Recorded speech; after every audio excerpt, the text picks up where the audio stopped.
still on your phone? I've got check Lys's facts. Yeah, check. Yeah, okay. So check Lys Out. So we've listened to the first album. You haven't listened to anything else.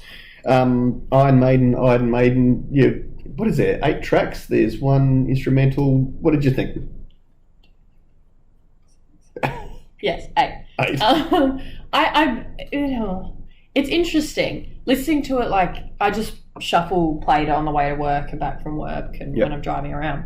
It's like, you know, when you're doing something and then you've got that background music and you kind of notice something randomly because you're just like, I've noticed a couple weird things that I did pick up on something really, really interesting, and I want to see your take on it. Yeah. Okay.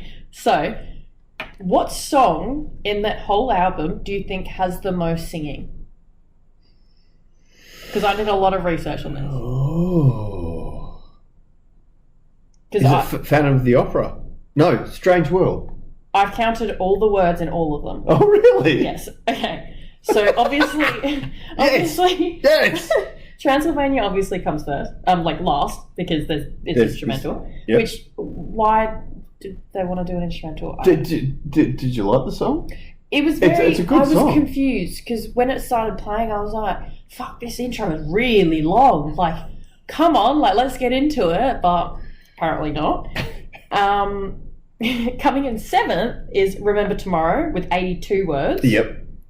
Yeah. Okay. 82 words. Yeah. Lyrically, the album is shit. But okay. Yeah. Sorry. Because when I was listening, I'm like, oh. And when I listened to the song that was number 1, I was like, oh, this makes total sense. Like I'm singing. What was number 1? Running Free is 93 words, so that was 6th. Right. Prowler has 102. Ooh. Strange World has 105. Okay. Iron Maiden has 131. Really? Okay, I'm getting started. Phantom of the Opera has 180. Holy shit. And Charlotte the Harlot has 259. Because that's the one song that I picked up a lot of the lyrics on. Because it is repetitive, but it's got the most words out of it that I'm like, I'm actually listening to it and they repeat, Charlotte the Harlot, open your legs, Charlotte the Harlot, take you to bed. All that. And like, as I'm listening to all the songs, I'm like, I've still got Charlotte the Harlot in my head.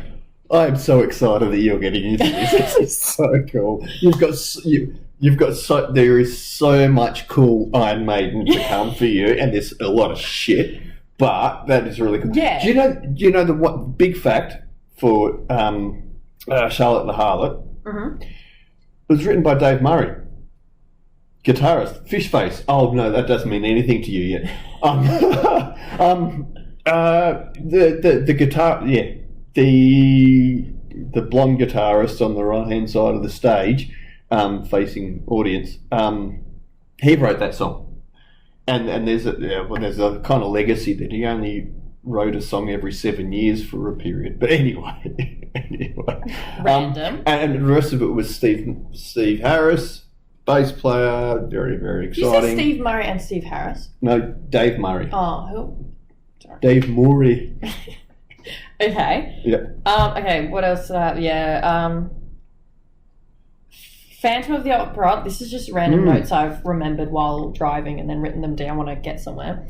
Phantom has intricate bass lines and can hear them distinctly. Yes. Like it's predominantly bass. Yes. It's so huge. It's like the singer couldn't come in for the day, so they just recorded it without him. Yeah. So what was Paul doing during that time? Amplifier. Oh yes. It's really exciting because we're obviously in Australia. We're Aussies, and we're Paul, the smallest. The most isolated city in the world, apparently. I don't know how true that is. But Paul Di'Anno was on stage at Amplifier, which is somewhere I go quite often. Yeah, well, yeah, I've played there maybe 4 or 5 times. And did you read the reviews on how? No, I'm going to have to bring this up. It was on my sister's birthday, so we couldn't make it, sadly. But by what you've told me when you told me that it happened, I was like, I'm going to skim over this as quick as I can. This is from Wall of Sound AU, and the band set up, ready to go. Didn't see him himself. He's had a bad knee for the last few years. So his band had set up and said, "Yeah, he'll be out in 10 minutes." And about half an hour later, the journalist here was saying, "They're going, seriously, is this guy coming out at all?" And there's no ramp, like amplifier. Yeah, it's just like a corner. There's no ramp, so the guy's in a wheelchair, and so the band and roadies helped get him up there. But some of the stuff that they were saying, he started to smile and he's blah blah blah. I like the way he was complaining he couldn't hear himself. Now, remember the last time I played at the amplifier? Yeah. And we started probably 10 minutes late because, what was it? You couldn't hear Pete was complaining. Yeah. The vocalist was going, "I can't fucking hear myself, couldn't hear myself." Some of this stuff, I thought it was so funny. He found it fucking uncomfortable. Paul Di'Anno's favourite word contains 4 letters and begins with C, and just about everyone was in the firing line. He was the bloke in the sound desk was one, just copping it. It was yelling at some woman at the front saying, "Just shut the fuck up, and you either need to stop drinking or drink some more." That would have been. There's actually some video, and check it out on YouTube. There's some video of him, and it's appalling. It's really, really, really bad. It just sounds unprofessional. Well, but from the sounds of his music, it makes sense. So, give the guy a break. No, I am. He's lost his ability to walk, but he's not a good singer. He's the singer, right? I wanted to go, but reading this afterwards, I'm glad I didn't. I'm glad I didn't. And I like Amplifier, so I don't want to be put off by that place. Well, even the whoever played beforehand would have been interesting. It was on a Friday night, so yeah. No, it was midweek. Oh, yeah, it was. It could have been literally anyone then. But speaking of live music, haven't you been to something recently? I went You went to a festival last weekend. I went to Laneway. Yeah, Laneway. And then a couple of weeks before I went to Noel Khan. Who was the big artist at Laneway on the weekend? You're going to say AJ Tracy. AJ Tracy was there, yes. I enjoyed his music because that was like the little 17-year-old me who just got her license to listen to that because all the boys and stuff listen to it. So, when you're all together in a car, you kind of have to. For me, it was Sepultura and Slayer. Anyway, go on. Yeah, I do get made fun of if I play rock music in the car, but also half the time it's me picking them up from clubs, so I'm like, so deal with it, bitch. Yeah, exactly. AJ Tracy, I sadly didn't stay for Stormzy because it was too hot because it was 40 degrees and no one wants to stand in a mosh pit for that seriously. long. It was not worth it. And the sun was still up? Not for Stormzy. Okay. But because I was there from about 2 p.m. What's the big... There's one Stormzy song I know. Anyway, go on. Mossy Bop? Yeah. Okay. That would be the only one I know. Seriously. Noel Khan was good. The atmosphere was really good there because it's at Red Hill. Sorry, Noel Khan. Khan. K-A-H-N? K-A-H-A-N. Okay. When I've heard any of this stuff, it sounds very country. It is very country, which is weird because I am not the biggest fan of country. You seem to be. But also his lyrics are very... If you actually read his lyrics, you're like, oh my god, you sound so happy, but you're singing about your dead dog. Like, it is very... Yeah. But his whole vibe... He's got a lisp. Great. He still sings through it. It's great. He sings sad songs with a Bunnings hat. Shut up. But no, he was a good... one to watch, as the sun's going down. Again, that was at Red Hill, right? Yep. So I've never been there. That's out in the open as well. And it was quite warm. The sun was up. Yes. He was sunburnt because he'd been to Rottnest. Cooked at festivals. Yeah, it was warm. The mosh pit at Noel Khan was honestly a mosh pit. No, not a mosh pit, but when the standing seats. What's it called? The standing area, everyone was just very did you just touch me? I'm like, whoa, really? whoa. Do you reckon that would happen at Maiden? No. I went, even at the Tool thing we went to, everyone's just jumping on each other. But everyone's very polite though, weren't they? Yeah, definitely. That was...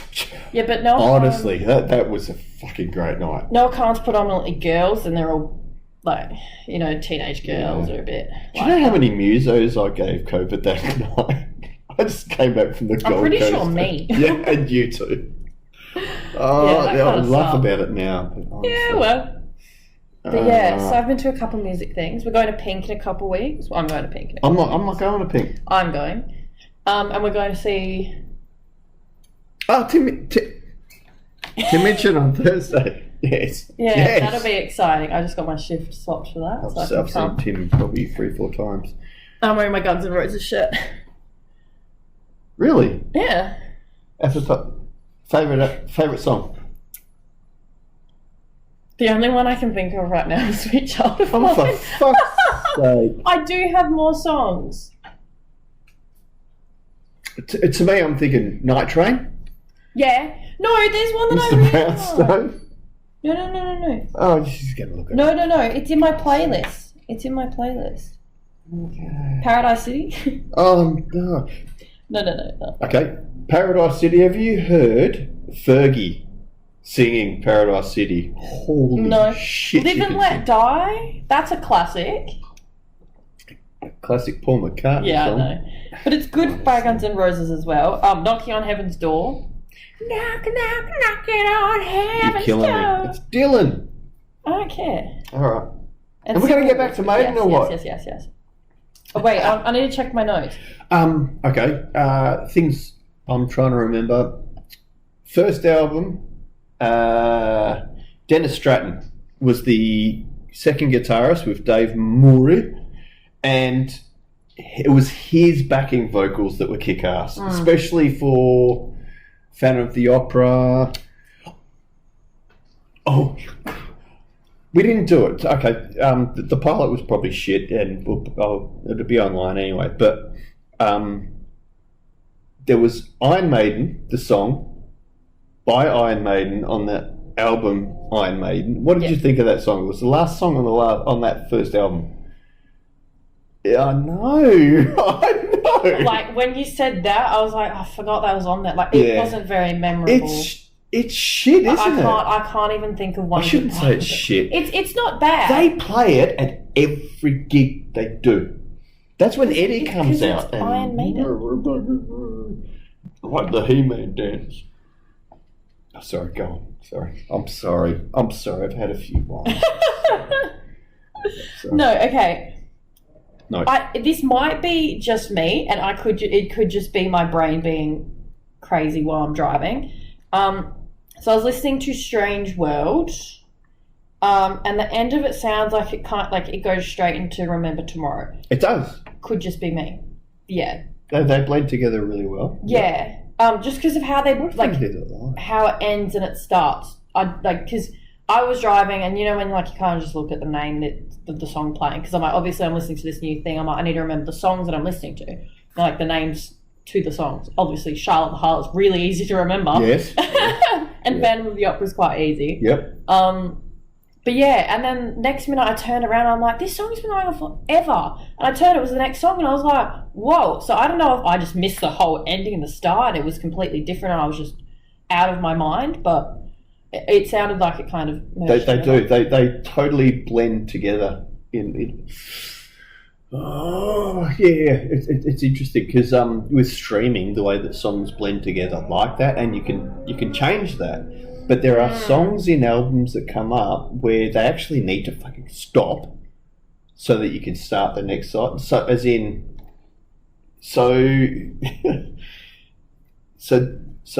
Iron Maiden was a symmetrical album. You got 4 songs on one side, 4 on the other. It's roughly about the same side. And when I say side, it's like if you put vinyl down and then you turn it over, or if you've got a cassette, put it in, turn it over. In CDs, it just runs right through. But it's streaming now. It just doesn't mean it means nothing. No, it doesn't. But if you had a Discman or a what do they call it, a Walkman? Yeah. It mattered. Yeah, definitely.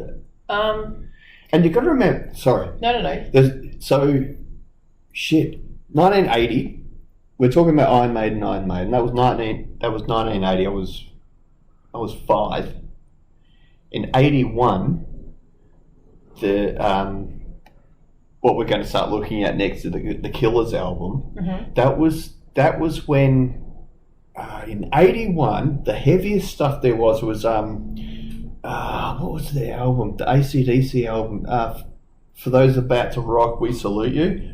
Very long, slow song, but there was a Venom album, a band called Venom, and it was probably the start of what you'd call black metal. You'd listen to it and go, the production is garbage. Yeah. And speaking of production is garbage, Iron Maiden, garbage. The band themselves said that was just shit. That producer wasn't interested in the whole recording thing, so he fucked off. So the producer for Killers is Martin Birch, and he produces, I think it's the next 9 albums up until Fear of the Dark in the 90s. Okay. Radical change in sound. Immediately you go, holy shit, sounds a lot better. And as in from the first album. From that first album to this one, you'll notice a big difference. And I'm thinking we should start with. Do we do Wrathchild? Do we do Killers?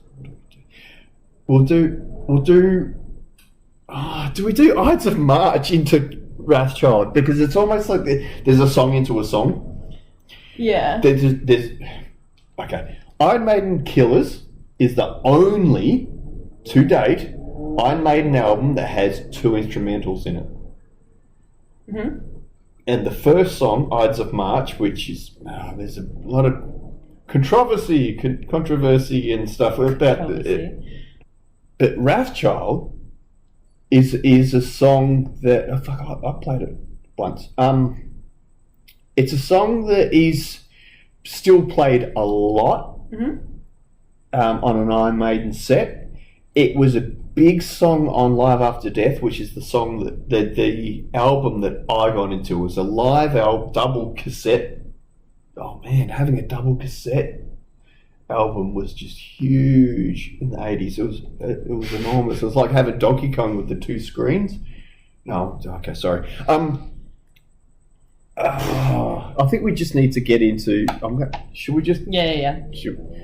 And I think I'm just going to do the lyrics, and then I'll do something after. It's not Wrathchild. I'm going to cut all this shit out. Just lyrics. You ready? Are you going to put it on full screen?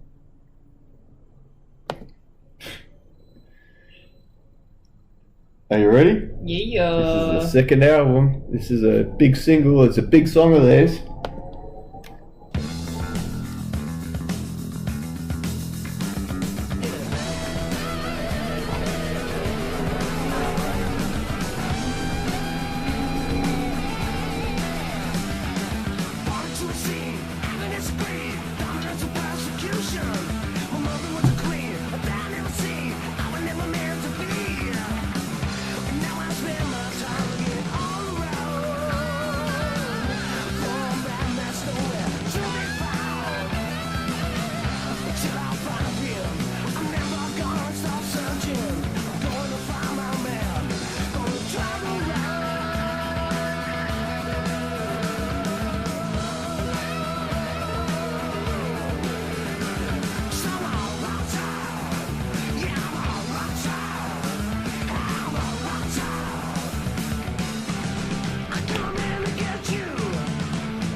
I've heard this before. It's so 80s. Oh, Adrian Smith. The singer? Different guitarist. Got Dave Murray? That sounds like Adrian Smith.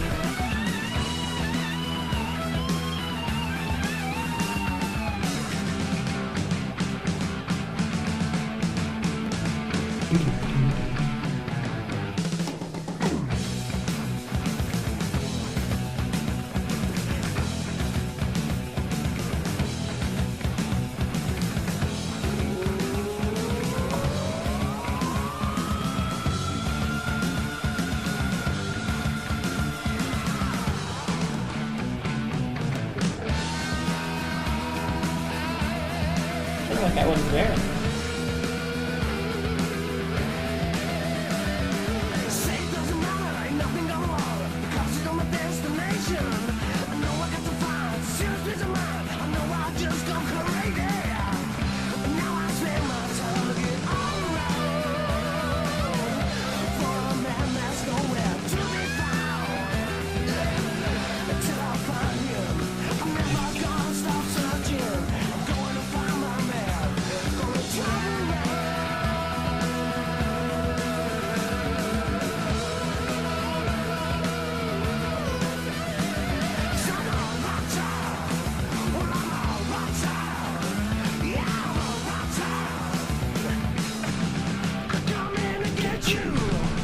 Ooh, yeah.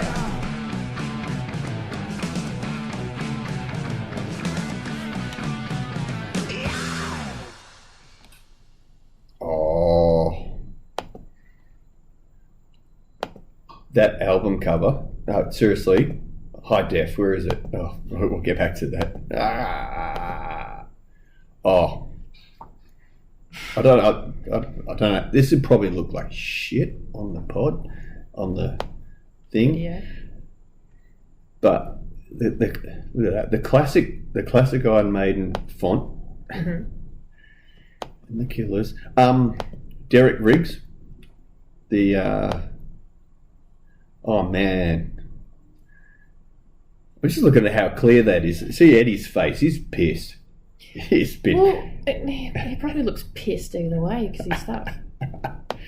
He's got the axe in his hand, blood dripping off it. Look at that.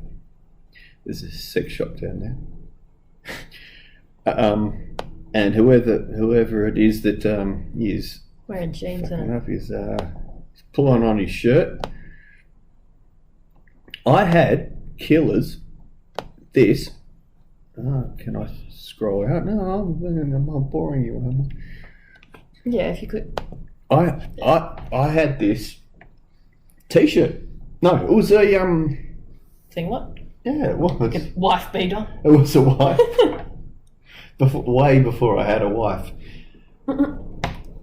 Speaking of, And I would have been in my teens when I was wearing that. to like the kids now.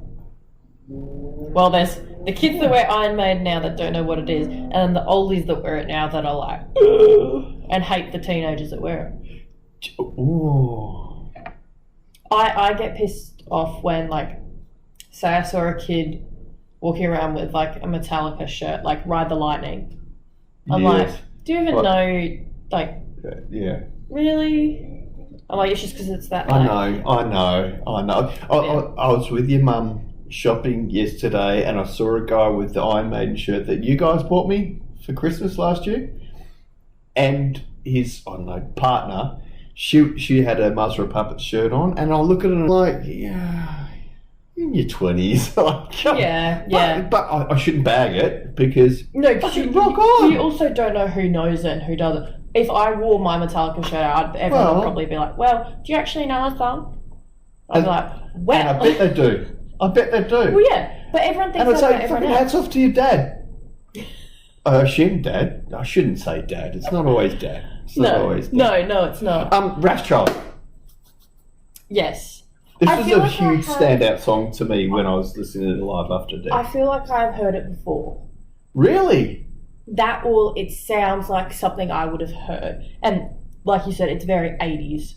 It's very 80s rock. It's all very 80s. And it does give me kind of... It's not metal. It's not. And It's it does not. kind of It's give me not. more AC/DC side vibes. It's too fast for AC/DC, but I agree. I know the vibes, what And you're like saying. kind of the way that he sings and exaggerates his words, kind of like the Paul. kind of screamy kind of like how... Because he goes from that rough voice to a... Yeah. And I'm saying Paul Diano is in like a piano. And I don't know if But it's it's right an out or of not. tune. But I'm just going off what Wayne from Birmingham says, so I don't know. I don't know. No, what I was going to say is when you were talking about your shirt, because you It was said a singlet. listening to Iron Maiden got you into trying to play guitar and music. No, it was actually Metallica. Okay. I got into, like, when it was metal, it was Metallica, Slayer, Sepultura, and I couldn't get into Maiden because it was too operatic for me. It was too hair metal for me. Yeah. So my introduction to Maiden was Love After Death, which has a different vocalist, and it has the not Killers, but the next two albums dominating it in the mid-'80s, and they were fucking kick-ass. Yeah. Like, the greatest metal ever, almost. Oh, no, fuck it. Some of the greatest metal ever was produced around about that time. And I struggled to get into that because the people I were into was like, fucking, and then I was getting into really, really, really, really heavy stuff. But this, it's fascinating because the stuff that we're going to get you into, you're going to get into a few albums and then you're going to go, holy shit. Yeah. People listen to that and then they went back to this stuff. And you go, oh my God, it's Paul Di'Anno, really? Yeah. Oh my God. So when you started playing, because you started playing guitar, you didn't start playing bass, did you? I'm still playing guitar, but it's on a bass. Yeah. So, because Metallica. It was all Metallica. Yeah, when you were a kid, like, I mean, when we were kids, you play the acoustic guitar. So what I was thinking was, when I was listening to all this, I'm like, fuck, like, if he was listening to Iron Maiden and that's what made him want to play bass, that would make sense. Because it is so dominating. If you listen to any other rock music, you can still hear bass. It's just not as predominant. As part of this project, I wanted to go through these first two albums and just go, let's listen to the first 10 seconds of each song in the first two albums, and you'd go, fuck, bass. It's so bass dominant, and no one was doing that. It was all guitar. No. It was all Eddie Van Halen, and I don't want to say shit because my brother was playing a lot of Van Halen stuff, which got and then Bon Jovi and Poison, all that sort of stuff. Yeah. Which got me into this, and he was mentioning this harder stuff, and then I was getting to thrash, and then I was getting to serious death metal. Yeah, like serious death metal before I even got into these guys. Yeah. Especially these albums. That's where I get my mixed music taste from. Like I should be sorry, but no. No, okay. Right now my music taste is musicals. But I'm like, listen, I play it non-stop in the car. I just sit there and sing. Everyone probably thinks I'm crazy, but in another album or so, you'll be singing musicals to this shit. Probably. Move on. We get carried away very easily. No, I think we go up the irons and then we move on. No, I don't. Okay. I don't want to. I think we do one song at a time. Are we praising Eddie? We're doing it to Eddie. I love Eddie. Like, this was on I had a black singlet with that on. It was gorgeous. Oh, it's just amazing. With your long hair and let me just see if I've got any follow-up questions. Oh, yeah. Oh, okay. So my two favourite songs in that album are Charlotte the Harlot and Prowler. Charlotte the Harlot and Prowler? Yes. It's Transylvania. I kind of got a bit bored because it's instrumental. Well, I'm sorry. Maiden's going to get when I was doing my research with the numbers and the word counts and stuff, I did read because I was reading like the synopsises of the song. I can't believe you're doing word counts. Oh no, seriously, I'm really debating in word count. I'm debating what to do on the third song for this now because you saying that because Wayne's Iron Maiden podcast, Wimp, when he went through this album, he was counting the amount of syllables per minute. Oh my God! And Murders in the Rue Morgue on this album. I want to get the stats up now, but it was fucking crazy. He calculated in verse 2 that Paul sings 80 syllables in 18 seconds, and that equates to 4.4444 reoccurring syllables per second. and the chorus is 26 syllables in 9 seconds, which is 2.888888888888888. Just a second. Which is a crazy amount of.